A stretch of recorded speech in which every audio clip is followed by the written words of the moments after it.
নমস্কার প্রিয় দর্শক বন্ধুরা, আমি আপনাদের অ্যাডভাইসার ফ্রেন্ড অঙ্কন। সর্বপ্রথম অ্যাস্ট্রো অ্যাডভাইজার চ্যানেলে আপনাদেরকে জানাই স্বাগতম। আজকে আমরা আলোচনা করব দেবগুরু বৃহস্পতির কর্কট রাশিতে গোচর সম্পর্কে, কর্কট লগ্ন কর্কট রাশির দীর্ঘ 1 বছরের ফলাফল সম্পর্কে। এখন বিষয়টা একটু চিন্তা ভাবনা করে আপনাদেরকে দেখতে হবে যে কর্কট লগ্ন ও কর্কট রাশির সাপেক্ষে দেবগুরু বৃহস্পতি দীর্ঘ 12 বছর পর তার উচ্চ রাশি কর্কট রাশি, অর্থাৎ আপনাদের লগ্ন অথবা আপনাদের যদি কর্কট রাশি হয় সেই রাশিতে গোচরে আসছে। দেবগুরু বৃহস্পতি কর্কট লগ্ন রাশির সাপেক্ষে কিন্তু ষষ্ঠ এবং নবম ঘরের অধিপতি হয়। ষষ্ঠ ঘর কি? রোগ ঋণ রিপু। এবং নবম ঘর কি? নবম ঘর অবশ্যই আমাদের ভাগ্য, আমাদের ধর্ম। অতএব যেহেতু সে ভাগ্য এবং ধর্মের অধিপতি হয়ে লগ্নস্থানে গোচরে আসছে এবং উচ্চ রাশিতে আসছে, অতএব এই সময়টাতে কর্কট লগ্ন কর্কট রাশির মানুষদের জন্য ভীষণ শুভ একটা পরিবর্তন নিয়ে আসতে চলেছে। তো সেই বিষয়টাই কিন্তু আমরা বিস্তারিতভাবে জানব এবং গোচর ফল কীভাবে বিশ্লেষণ করা হয় সেই বিষয়টা নিয়েও কিন্তু আমরা বিস্তারিতভাবে আলোচনা করব। তো ভিডিও শুরু করবার পূর্বে আপনাদের কাছে একটাই অনুরোধ, আপনাদের যাদের আমার ভিডিও ভালো লাগছে তারা অবশ্যই চ্যানেলটিকে সাবস্ক্রাইব করুন এবং যারা আমার সাথে যোগাযোগ করতে চাইছেন স্ক্রিনে দেওয়া নাম্বারে হোয়াটসঅ্যাপ মেসেজের মাধ্যমে যোগাযোগ করতে পারেন। তো আসুন শুরু করা যাক।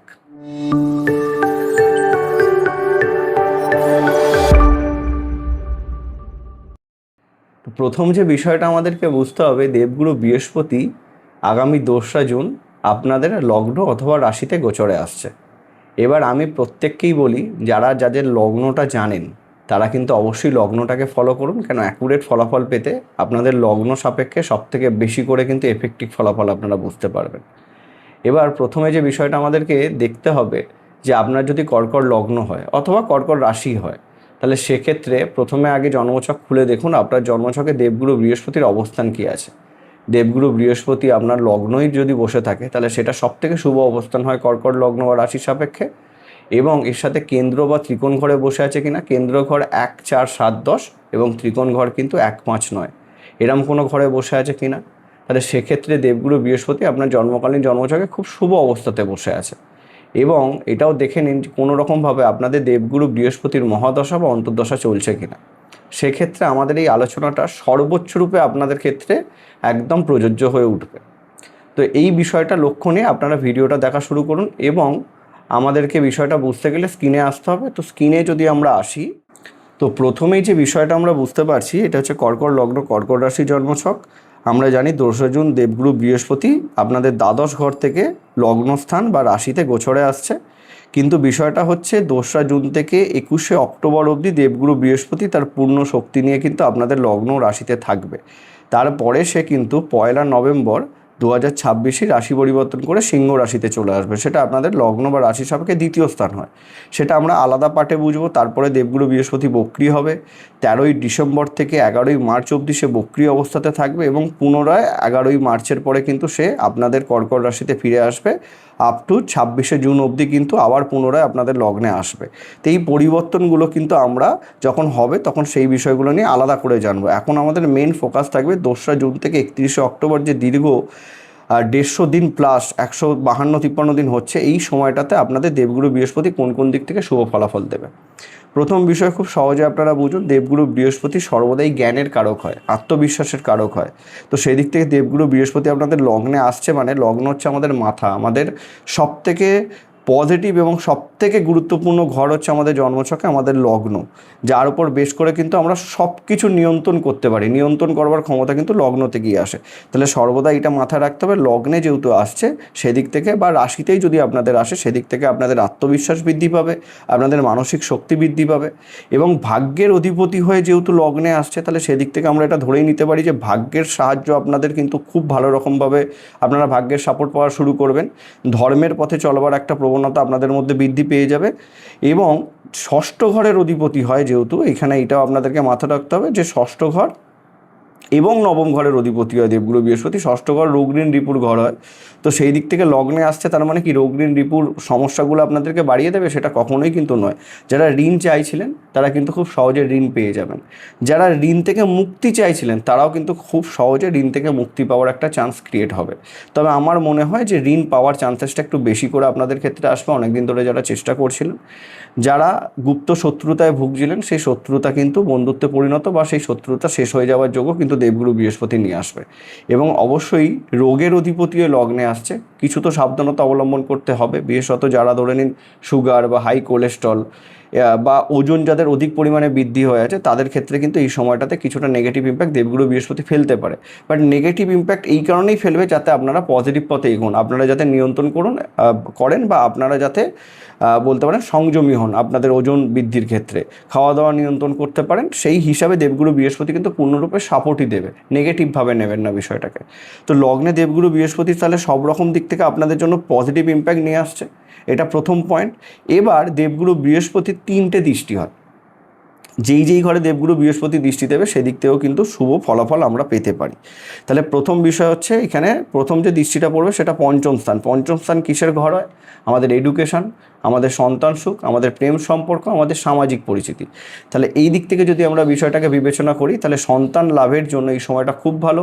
যারা সন্তানকে নিয়ে দুশ্চিন্তা করছিলেন বা সন্তানের গ্রোথ বা উন্নতিতে বাধা আসছিল তাদের জন্য খুব ভালো, তাদের এই সমস্যাগুলো কেটে যাবে, সন্তানের সুখ লাভ হবে। এবং তার পরবর্তীতে যারা প্রেম সম্পর্কে জড়াতে চাইছেন, দেখুন দেবগুরু বৃহস্পতি সর্বদাই পার্মানেন্ট প্রেম সম্পর্ক দেয়, বা যারা পুরাতন প্রেম সম্পর্কে আছেন যেই সম্পর্কটা আপনাদের জন্য ঠিকঠাক নয় সেরকম সম্পর্ক কিন্তু বিচ্ছেদ হওয়ার চান্সেস দেবগুরু বৃহস্পতি তৈরি করতে পারে এই জায়গাতে। এবার আপনাদের পার্মানেন্ট প্রেম সম্পর্কে কিন্তু দেবগুরু বৃহস্পতি নিয়ে আসতে চলেছে, এই দিক থেকে আপনারা নিশ্চিন্ত থাকুন। এবং এডুকেশনের ক্ষেত্রে ভীষণ ভালো এই দৃষ্টি, কেন বৃশ্চিকের ঘরে দেবগুরু বৃহস্পতি দৃষ্টি দিচ্ছে, অতএব এডুকেশনের সময়টাতে মানে যদি আমরা দেখি শিক্ষা ও কেরিয়ারের দিক থেকে দেবগুরু বৃহস্পতির সাপোর্ট মারাত্মকভাবে আপনারা পাবেন। শিক্ষার জায়গা থেকে যথেষ্ট উন্নতি বা গ্রোথের জায়গা কিন্তু আপনাদের ক্ষেত্রে আসবে, এবং সামাজিক পরিচিতি লাভের ক্ষেত্রেও আপনাদের বক্তব্য ভীষণভাবে কিন্তু বলা যেতে পারে গুরুত্ব পাবে। সেটা আপনাদের ফ্যামিলির ক্ষেত্রে, সমাজের প্রত্যেকটা মানুষের ক্ষেত্রে, ভালো পদ পাওয়ার ক্ষেত্রে আপনাদের এই সময়টাতে কিন্তু পঞ্চমের দৃষ্টির মাধ্যমে সুনাম বাড়বে। এবং দেখুন পঞ্চম ঘর এডুকেশন মানে এই নয় শুধু ডিগ্রিগত এডুকেশন, অনেক কিছু শুভ জিনিস বা আধ্যাত্মিক জিনিস যেই জিনিসগুলো আপনি জানতেন না বা বুঝতেন না সেই বিষয়গুলো জানার ক্ষেত্রেও দেবগুরুর বৃহস্পতি ভীষণ ভালো রকমভাবে আপনাদেরকে সাপোর্ট দেবে। এরপরে যে দৃষ্টিটা পড়বে সেটা কিন্তু সপ্তম স্থানে পড়বে। প্রত্যেকেই জানেন সপ্তম ঘর বিবাহের ঘর হয়, দাম্পত্যের ঘর হয়, ব্যবসার ঘর হয়। তাহলে সেই জায়গাতে যখনই দেবগুরু বৃহস্পতি দৃষ্টি পড়বে, দেখুন দেবগুরু বৃহস্পতি এই ঘরে নীচ হয় তো নিচস্থ দৃষ্টি পড়বে, কিন্তু তবুও আপনাদেরকে আমি বলে রাখছি বিবাহের জন্য এই সময়টা ভীষণ ভালো। দুটো দিক থেকে কানেকশন আসছে, একটা সপ্তম ঘরে আপনাদের দৃষ্টি পড়ছে এবং সপ্তম ঘরের অধিপতি মকরের অধিপতি হয় শনি, যে কিন্তু নবম স্থানে গোচর করছে আপনাদের। তাহলে সেই নবম ঘরের অধিপতির উপর নবম দৃষ্টি পড়বে দেবগুরু বৃহস্পতি। তাহলে এইটুখানি আমরা ধরে নিতে পারি বিবাহের জন্য খুব ভালো সময়। বিবাহে যাদের আটকে ছিল তাদের জন্য বিবাহ হয়ে যাওয়ার জন্য এই সময়টা ঠিক হয়ে যাওয়ার জন্য খুব ভালো সময় কিন্তু আপনাদের ক্ষেত্রে। বিশেষত কর্কট লগ্ন যাদের তাদেরকে জোর দিয়ে বলবো বিবাহের ক্ষেত্রে প্রচেষ্টা করুন, আপনাদের জন্য 100% একটা চান্স আছে। নতুন করে বিজনেস শুরু করবার জন্য খুব ভালো সময়, নতুন ক্লায়েন্টের সাথে যোগাযোগ হওয়ার জন্য খুব ভালো সময়, বিদেশ যাত্রার মাধ্যমে কিন্তু কর্ম করতে পারেন। কর্মে মানে যারা বৈদেশিক যোগাযোগের মাধ্যমে কর্ম করেন তাদের জন্য কিন্তু এই যে দৃষ্টিটা সপ্তমের দৃষ্টিটা কিন্তু খুব ভালো, এটা আমরা ধরে চলতে পারি। বিবাহের ক্ষেত্রে সুখ লাভ হবে এবং যাদের দাম্পত্য জীবনে কিছু কম সমস্যা চলছিল সেই সমস্যা থেকেও আপনারা মুক্তি পাবেন। তবে আমার মনে হয় না যে কর্কট লগ্ন সাপেক্ষে সেরকম কিছু সমস্যা চলছিল। দাম্পত্যের ক্ষেত্রে ভালো, কেন সপ্তমপতি নবমে গোচর করছিল, তো সেই জায়গা থেকে বলবো সেটা আরও ভালো হবে। পার্টনারকে নিয়ে ঘোরাঘুরির জন্য ভীষণ ভালো সময় এটা উঠে আসছে। এবং সর্বশেষ যে দৃষ্টিটা দিচ্ছে সেটা কিন্তু আপনাদের নবম স্থানের দৃষ্টি। নবম স্থান আমাদের ভাগ্যের ঘর, নিজের ঘরে দৃষ্টি দিচ্ছে দেবগুরু বৃহস্পতি। তো ভাগ্যের সাপোর্ট প্রথমেই বলেছি ভীষণ ভালো রকম পাবেন। ধার্মিক কর্মের সাথে যুক্ত হয়ে জীবনে সাফল্য লাভের জায়গা জোর দিয়ে তৈরি করবে। এবং নিজের ঘরে যেহেতু দৃষ্টি দিচ্ছে, দেখুন ভাগ্যের সাপোর্ট পাবেন মানে এই নয় যে আপনারা পুরোপুরি ভাগ্যের ওপর ডিপেন্ড করে ফেলবেন। এইখানে একটা বিষয় সব থেকে জোর দিয়ে আমি আপনাদেরকে বলতে পারি, আপনারা ভাগ্যের সাপোর্টটা তখনই পান যখন আপনারা প্রচেষ্টা করেন। অতএব প্রচেষ্টা করবার সব থেকে সেরা সময় হচ্ছে এইটা। চেষ্টা করলে আপনারা ভাগ্যের সাপোর্ট কিন্তু 100% পাবেন, এই কথাটা এই সময়ের জন্য সব থেকে বেশি করে প্রযোজ্য হচ্ছে। অতএব এই দিক থেকে খুব ভালোই দৃষ্টি আমরা সব রকম দিক থেকে ধরে রাখতে পারি।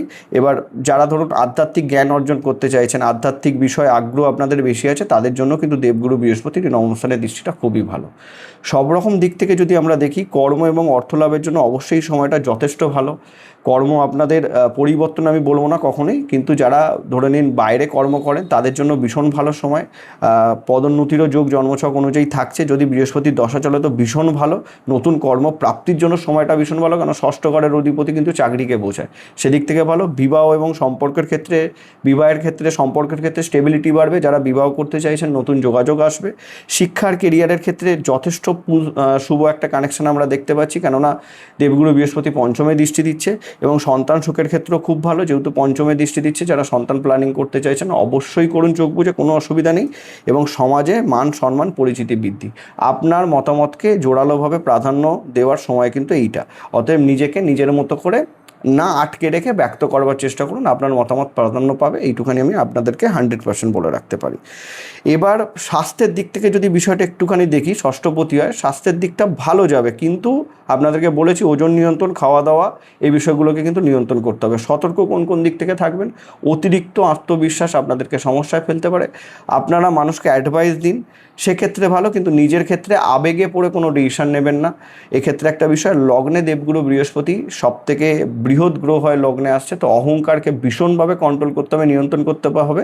কেন এইরকম কিছু বিষয় ভালো করে মাথায় রাখবেন। এই কথাটা বলার উদ্দেশ্য আমার এইটাই যে 2রা জুন থেকে 31শে অক্টোবর অবধি আপনারা হয়তো ভীষণ পজিটিভ কাটাচ্ছেন, এবং সেই জায়গা থেকে আপনাদের আত্ম অহংকার বোধ ভীষণ বেড়ে গেল। মানুষকে যদি ছোটো করে ফেলেন, তারপরেই যখন দেবগুরু বৃহস্পতি, আমি বলবো না যে 1 নভেম্বর থেকে 12 ডিসেম্বরেই সমস্যা আসবে, যখন দেবগুরু বৃহস্পতি বক্রি হবে তখন কিন্তু সমস্যা তৈরি করবে।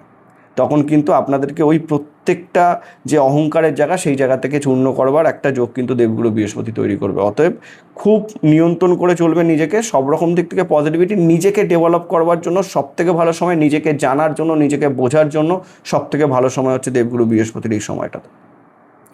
যাদের জন্মকালীন জন্মছকে দেবগুরু বৃহস্পতি নেগেটিভ অবস্থাতে বসে আছে, ধরুন নিচস্থ স্থানে বসে আছে, এক্ষেত্রে সপ্তম ঘর কেন্দ্রের ঘর, সেক্ষেত্রেও নিচস্থ হয় এই ঘরে। যদি 5 ডিগ্রির মধ্যে বসে থাকে তাহলে সেক্ষেত্রে নেগেটিভ। যদি অষ্টমে বসে থাকে, বা যদি আমরা ধরে নিই এখানে তৃতীয় স্থানে বসে থাকে কন্যার্থে, অথবা দ্বাদশে বসে থাকে, অথবা ধরে নিন এখানে আমি এটাও ধরে রাখতে পারি, ধরুন ষষ্ঠ স্থানেও যদি বসে থাকে, ষষ্ঠটা নিজের ঘর হয়, এটা আমি অতটা প্রাধান্য দেবো না। প্রথমত হচ্ছে তৃতীয়, দ্বাদশ, সপ্তম এবং অষ্টম। সপ্তমের ক্ষেত্রে যদি 5 ডিগ্রির মধ্যে বসে থাকে, তাহলে অবশ্যই আপনারা দেবগুরু বৃহস্পতির প্রণাম মন্ত্র পাঠ করুন, দেবগুরু বৃহস্পতির পূর্ণ শুভ ফলাফল লাভের জন্য। এবং এর সাথে সাথে অবশ্যই দেবগুরু বৃহস্পতির জন্য প্রত্যেক বৃহস্পতিবার ভগবান শ্রীকৃষ্ণের অষ্টতর শতনাম পাঠ করুন, হলুদ ফুল দিয়ে ভগবান শ্রীকৃষ্ণকে পুজো দিন, বা বাড়িতে যদি ভগবান বিষ্ণু বা নারায়ণ থাকে তাহলে তাকে পুজো দিন, সেক্ষেত্রে আপনাদের জন্য ভালো হবে। এবং গুরুর সাপোর্ট অবশ্যই পাবেন, যেহেতু লগ্নে গোচরে আসছে, গুরুর থেকে যতটা পজিটিভ ইম্প্যাক্ট নিতে পারেন এই সময়টাতে নিন। আর বাদ বাকি আমি আপনাদেরকে বলতে পারি যে যদি আপনারা মনে করেন সোনা দানা বা সম্পত্তি ক্রয় করতে চান, সেক্ষেত্রেও কিন্তু দেবগুরু বৃহস্পতির অবস্থান আপনাদের জন্য শুভ ফলাফল বয়ে নিয়ে আসবে। তো এই ছিল আমাদের কর্কট লগ্ন, কর্কট রাশির সাপেক্ষে দেবগুরু বৃহস্পতির গোচর ফল নিয়ে আলোচনা। দেখা হচ্ছে পরবর্তী ভিডিওতে। নমস্কার।